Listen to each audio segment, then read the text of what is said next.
오늘 우리에게 주시는 하나님의 말씀은 히브리서 10장 19절에서 25절의 말씀입니다. 신약성경 363면에 있습니다. 다 찾으신 줄 알고 봉독하겠습니다. 그러므로 형제들아, 우리가 예수의 피를 힘입어 성소에 들어갈 담력을 얻었나니 그 길은 우리를 위하여 휘장 가운데로 열어놓으신 새로운 살 길이요, 휘장은 곧 그의 육체니라.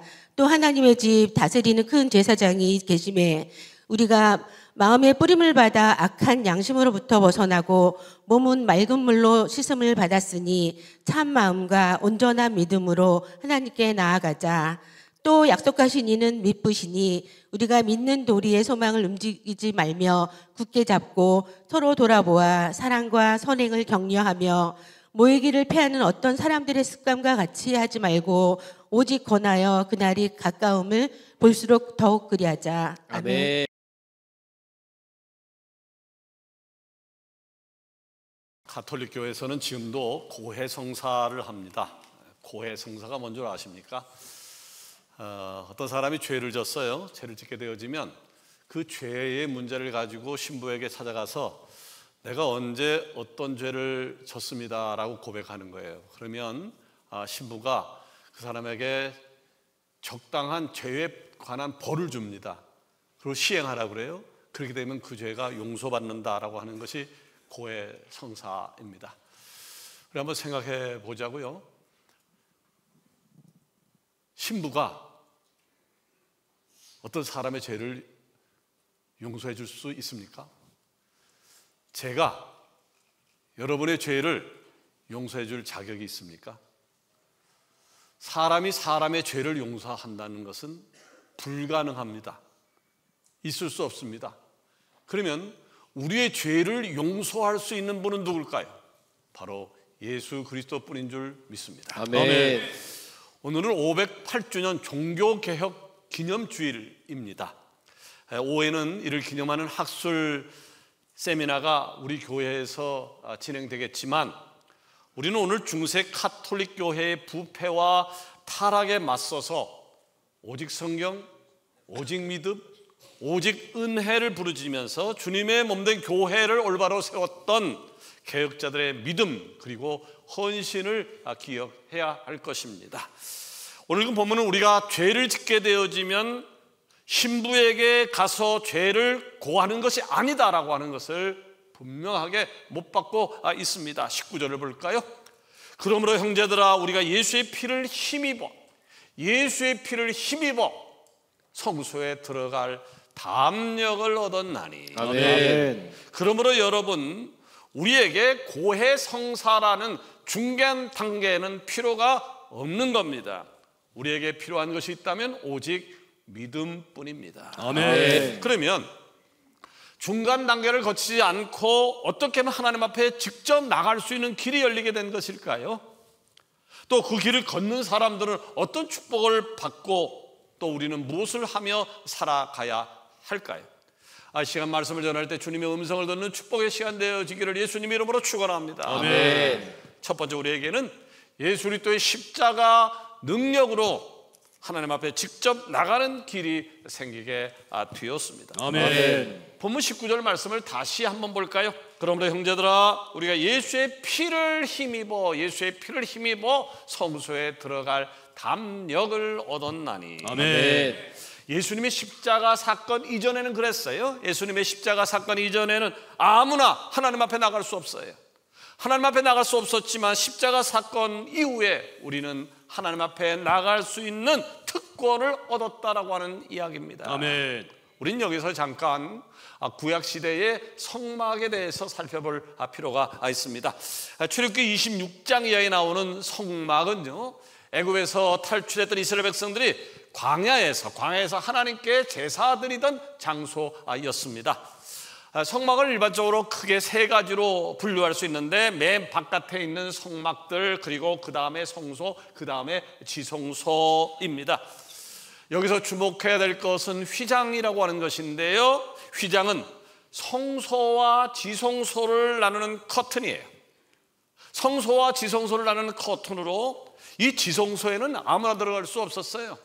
7월 10일 대속죄일 날 대제사장만이 한 번 들어갈 수 있는 자격을 얻었습니다. 그런데 중세 가톨릭 교회에서는 하나님과 인간 사이를 가로막는 휘장이라고 하는 장벽을 그대로 가지고 왔습니다. 그래서 이렇게 가르쳤습니다. 죄인 인간은 이 휘장을 넘어서 거룩한 하나님 앞에 직접 갈 수 없다. 반드시 제사장을 거쳐야 한다. 이것이 바로 신부에게 죄를 고하고 용서받는 고해성사라고 하는 것인데, 지금도 가톨릭에서는 여전히 이 제도를 시행을 하고 있습니다. 그러나 성경은 말씀하고 있습니다. 20절에 보니까 그 길은 우리를 위하여 휘장 가운데로 열어놓으신 새로운 살길이요. 보세요. 새로운 살길이에요. 아멘. 새로운 살길이요. 휘장은 곧 그의 육체니라. 아멘. 성막의 휘장은요, 단순한 커튼이 아니었습니다. 두께가 11.5cm가 됐어요. 손바닥만 했어요. 수천 번의 실로 겪은 아주 견고한 철이었습니다. 그러니까 이 휘장은 인간의 힘으로는 찢을 수 없는 장벽이었다라고 하는 말이 되어집니다. 그런데 예수님께서 십자가에 못 박혀 숨을 거두시는 순간 그 휘장이 위에서부터 아래로 찢어지는 사건이 일어나게 되었습니다. 아멘. 이는요, 인간이 아래서 위로 찢어진 게 아니에요. 아래서 위로 찢은 것이 아니라 하나님께서 위로부터 길을 열어주신 사건인데, 바로 그 휘장이 찢어지는 순간 인간이 하나님께 나갈 수 있는 길이 열리게 된 줄로 믿으시길 바랍니다. 아멘. 그래서 예수님께서 요한복음 14장 6절에 이렇게 선포를 하고 있어요. 내가 곧 길이요, 내가 진리요, 내가 생명이니 나를 통하지 않고 누구도 아버지께로 갈 자가 없느니라. 아멘. 여러분, 분명하게 아셔야 합니다. 예수 그리스도만이 유일한 길이십니다. 아멘. 그러므로 예수님께서 자신의 몸으로 휘장을 찢어 열어놓으신 이 생명의 길, 주님이 허락하신 이 생명의 길에 무언가 덧붙이는 것은 안 됩니다. 있을 수가 없습니다. 성모 마리아 혹은 어떤 성인을 통해서 하나님 앞에 나갈 수 있다? 아니에요. 거짓말입니다.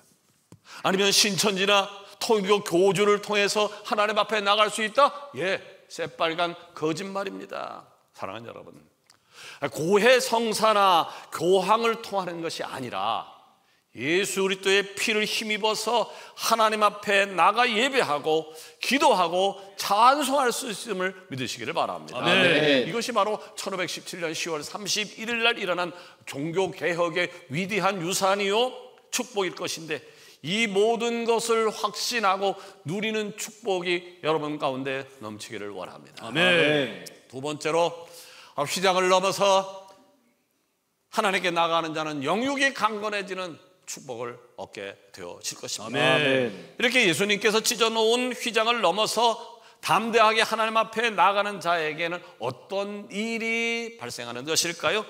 본문 22절에 답이 나오는데요, 우리가 마음에 뿌림을 받아 악한 양심으로부터 벗어나고 몸은 맑은 물로 씻음을 받았으니 참 마음과 온전한 믿음으로 하나님께 나가자. 네. 먼저는 악한 양심에서 벗어나는 축복을 얻는다는 거예요. 아멘. 악한 양심에서 벗어나는 축복, 곧 영혼이 살아나는 축복을 얻게 된다는 거예요. 아멘. 그 다음은 우리의 몸이 맑은 물로 씻음을 받는 축복, 곧 육체가 회복되어지는 축복을 얻게 된다는 거예요. 아멘. 자, 먼저는 악한 양심으로부터 벗어나는 축복에 대해서 살펴볼까요? 자, 루터는요, 하나님을 더 깊이 알고 싶었어요. 그래서 가톨릭 신부가 되었어요. 그는 가톨릭 신부가 되어서 성경을 읽고 찬송을 하고 그리고 기도를 하고 고해 성사를 했음에도 그의 마음에 평안이 없었어요. 그의 마음이 기쁨이 찾아오지 않았어요. 어렸을 때 지었던 죄가 자꾸 생각이 났어요. 청년 시절 때 지었던 죄가 생각났어요. 신부 역할을 하면서 지었던 죄가 생각나서 루터의 양심을 심하게 괴롭히곤 했습니다. 결국 루터는 생각을 했던 거죠. 죄악으로 물든 이 육체 때문에 문제가 되는구나. 이 육체에서 해방되는 길이 뭘까? 이 육체를 괴롭혀야 되겠다.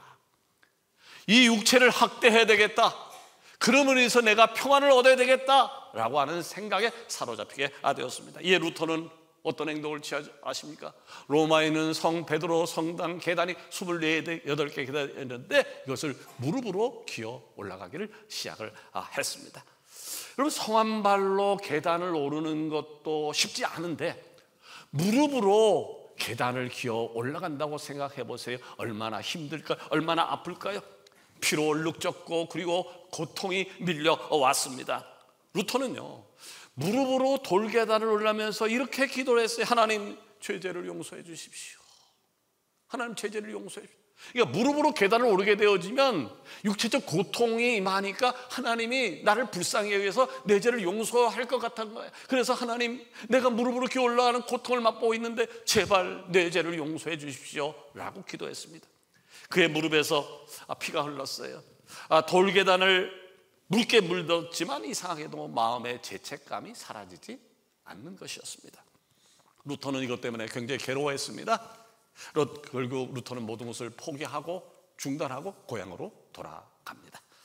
이렇게 죄의 문제 가지고 양심의 고통을 받던 루터는 어느 날 로마서 1장 16절과 17절을 읽다가 꼬꾸라지고 말았습니다. 거기에 이런 말씀이 있어요. 내가 복음을 부끄러워하지 아니하노니 이 복음은 모든 믿는 자에게 구원을 주시는 하나님의 능력이 됨이라. 먼저는 유대인에게요, 그리고 헬라인에게로다. 복음에는 하나님의 의가 나타나서 믿음으로 믿음에 이르게 하나니 기록된 바 오직 의인은 믿음으로 말미암아 살리라. 아멘. 루터는요, 이 말씀을 읽다가 성경의 음성을 듣겠어요. 생명의 음성을 듣게 되겠어요. 아하, 그렇구나. 정답은 다른 것이 아니야. 육체의 학대가 아니야. 정답이 바로 복음이구나. 네. 복음이 아멘. 하나님의 능력이로구나. 아멘. 이 복음으로 말미암아 하나님의 자녀가 되는 특권을 얻을 수 있게 되는구나. 중세 가톨릭 교회가 단 한 번도 가르치지 않았던 예수 그리스도의 복음을 발견하는 위대한 순간에 루터는 세계 역사를 판도를 뒤집는 게임 체인저가 될 수 있었던 겁니다. 아멘. 하나님 여러분, 신앙생활의 핵심이 뭘까요? 신앙생활의 핵심은 뭘까요? 신앙생활의 핵심은 고행이 아니에요. 육체를 학대하는 게 아니에요.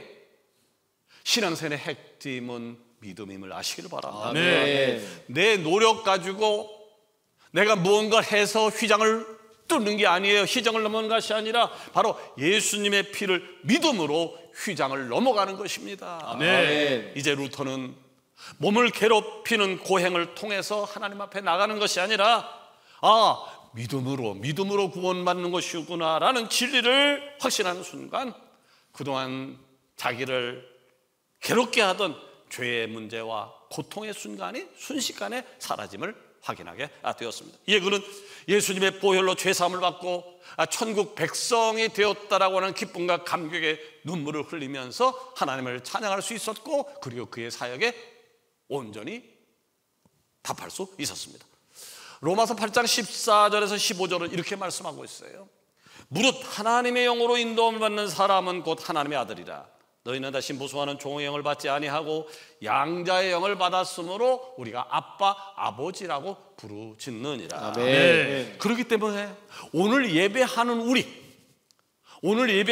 그리고 전 세계에서 이 종교개혁의 믿음으로 예배하는 모든 사람들은요, 예수 그리스도의 피를 믿음으로 죄의 문제와 고통에서 해방된 하나님의 자녀이구나라는 사실을 고백하여야 합니다. 아멘. 그러기에 우리는 이제는 하나님을 두려워하고 무서워하는 종이 아니라 사랑하는 나의 아버지, 나의 아빠라고 부르는 하나님의 귀한 자녀인 줄로 믿습니다. 아멘.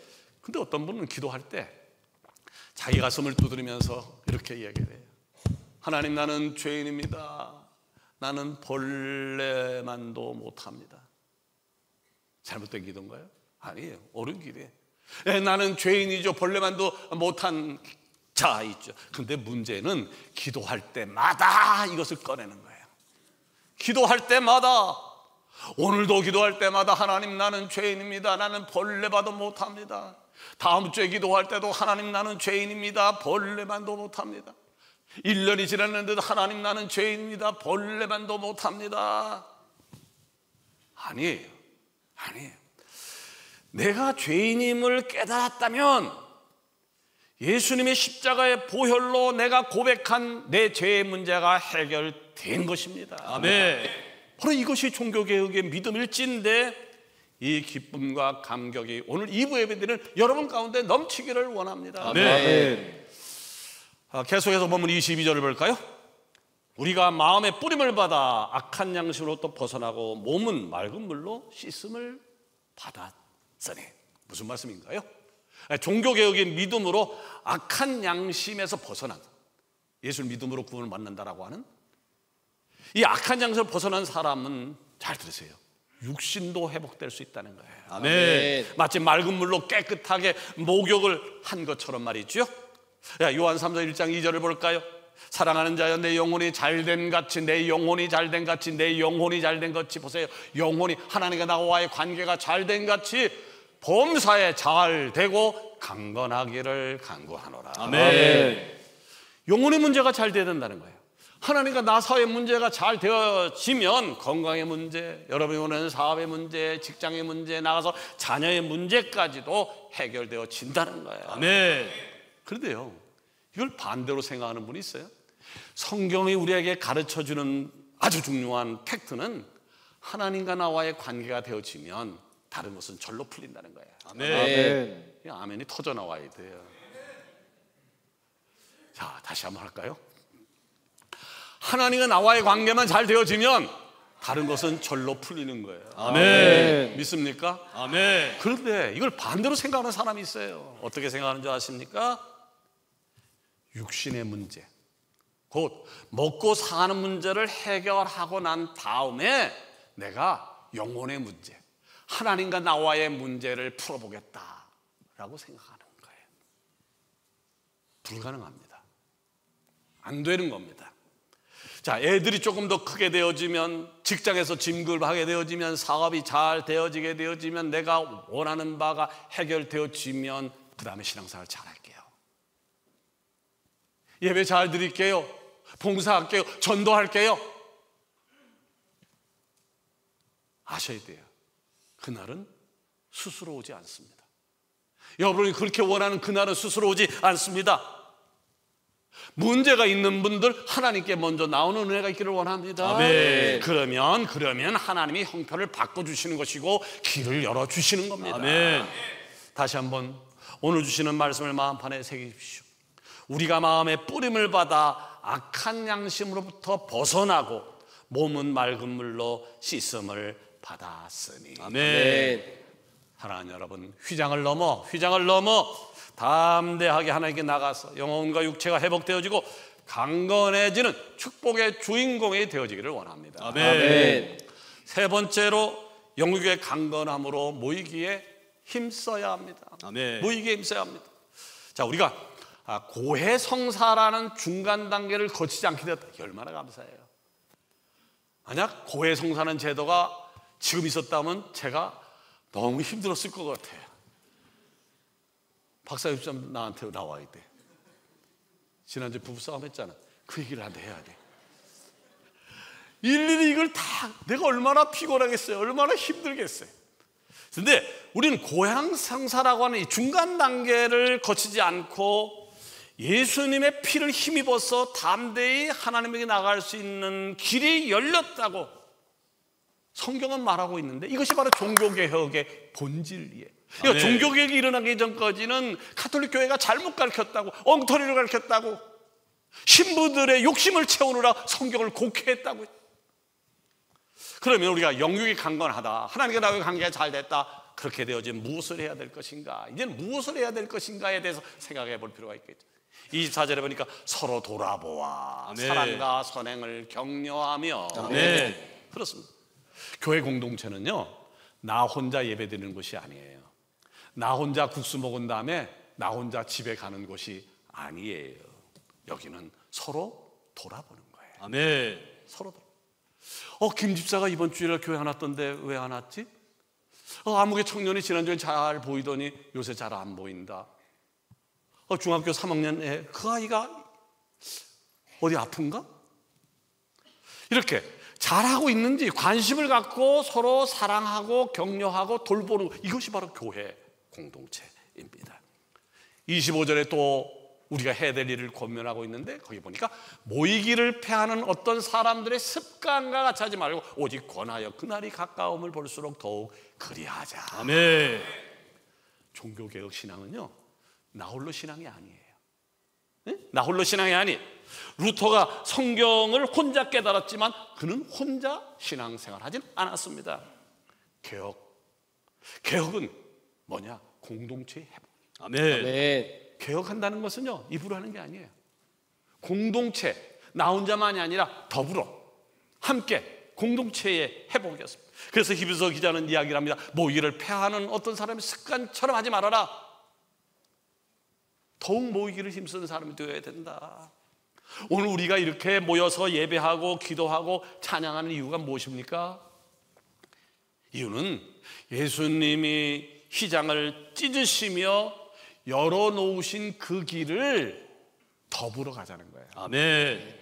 우리 부모님과 우리 가족과 우리 자녀와 함께 가자는 거예요. 그러므로 아멘. 우리 모두는 모이는 일에 힘써야 할 줄로 믿습니다. 아멘. 모이는 일에 힘써야 돼요. 모여서 예배하고 기도하고 찬송하고 서로 사랑하고 격려하고, 그래서 우리의 영육의 강건함을 갖는 것 필요합니다. 아멘. 이 히브리서가 기록될 당시의 풍조에 대해서 좀 알 필요도 있어요. 그 당시 풍조는 이런 거였어요. 예수님이 구름을 타고 가셨는데 곧 예수님이 오신다고 그랬어. 예수님이 곧 오신다고 했어. 또 이 세상은 불에 타서 없어지게 될 거야. 그러니까 금방 없어질 세상 예배할 필요가 있겠어? 기도할 필요가 있겠어? 그냥 일할 필요도 없지. 방 안에서 조용히 예수님이 오시기만을 기도하자.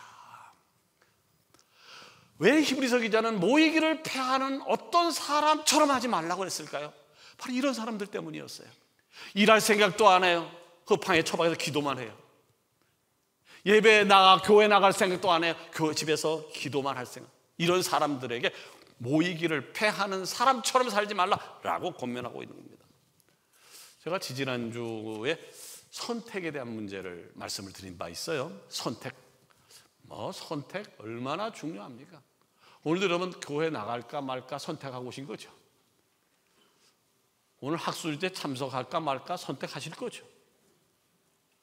전부 선택의 문제예요. 선택을 하더라도 좋은 선택을 해야죠.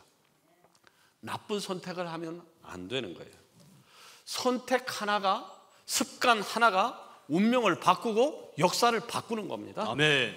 자, 여러분 가운데 모이기를 패하는 습관을 가지고 계신 분 계십니까? 모이기를 패하는, 망하자는 거예요. 망하자는 거예요.